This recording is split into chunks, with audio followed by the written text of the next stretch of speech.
Salam permata yang dikasihi Tuhan.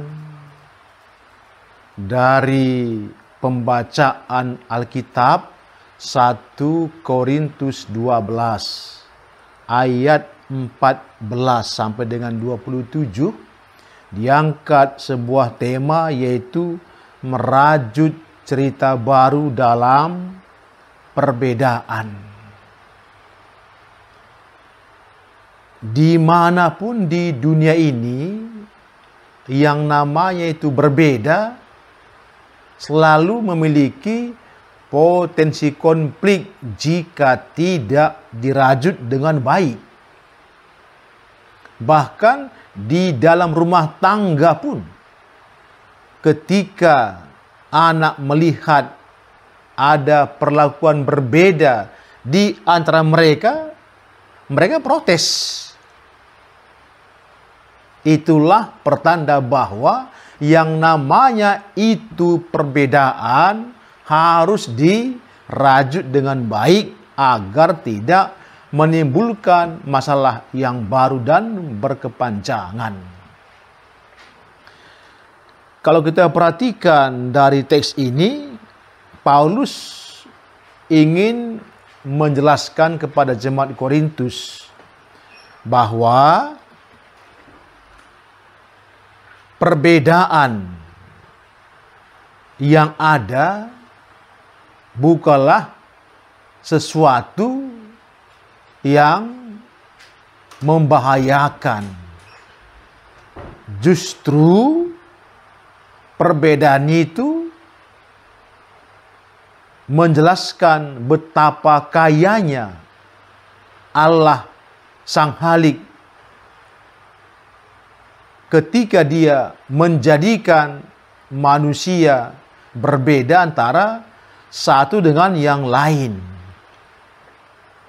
Bahkan Paulus dengan dengan rileks membangun sebuah pemahaman ibarat sebuah tubuh memiliki banyak anggota. Anggota tubuh bermacam-macam.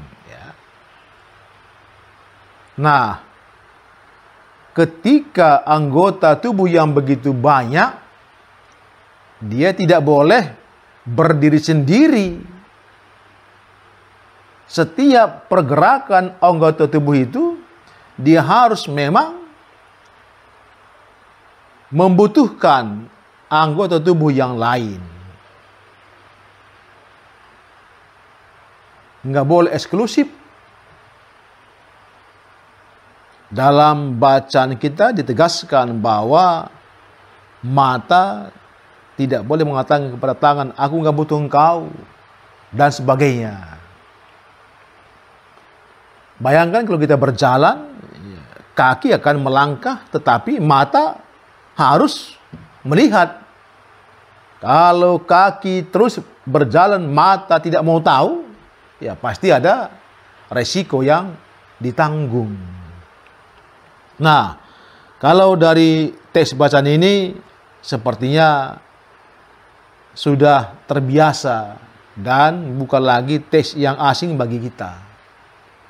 Namun, seperti dalam tujuan agar permata GBIKP mengetahui dan menjelaskan bahwa di dalam perbedaan terdapat kesempurnaan. Manusia berbeda dalam banyak hal.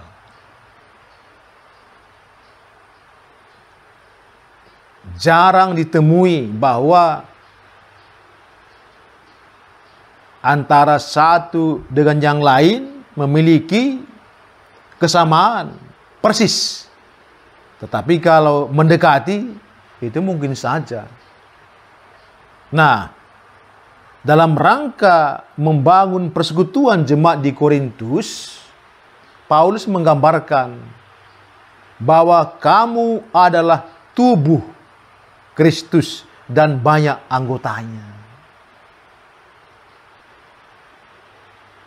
Jadi, sebagai warga jemaat itu, bayangkan sebagai tubuh banyak anggota, dan anggota itu juga tangan, kaki, mata, tidak bisa berdiri sendiri. Dia harus hidup dalam suatu kesatuan. Itulah namanya tubuh. Kalau jemaat tidak bersatu, berarti tubuhnya tidak sehat. Ya kan, kadang kakinya lemas, tangannya luka, matanya kabur.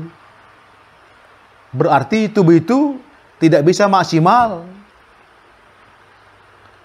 Sebagai jemaat yang berbeda, baik latar belakang, suku bangsa, dan juga kemampuan intelektual, ekonomi,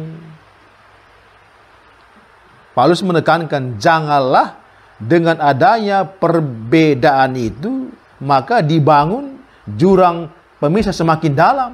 Akhirnya tubuh itu tidak sempurna. Baik, sebagai permata, dalam tujuan yang kedua, agar permata GBKP dewasa menerima perbedaan.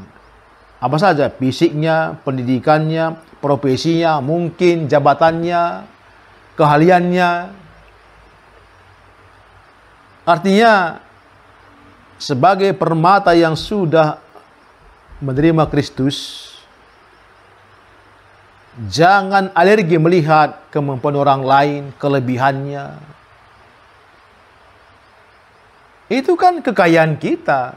Kekurangannya kita melengkapinya. Kekurangan kita dia akan lengkapi.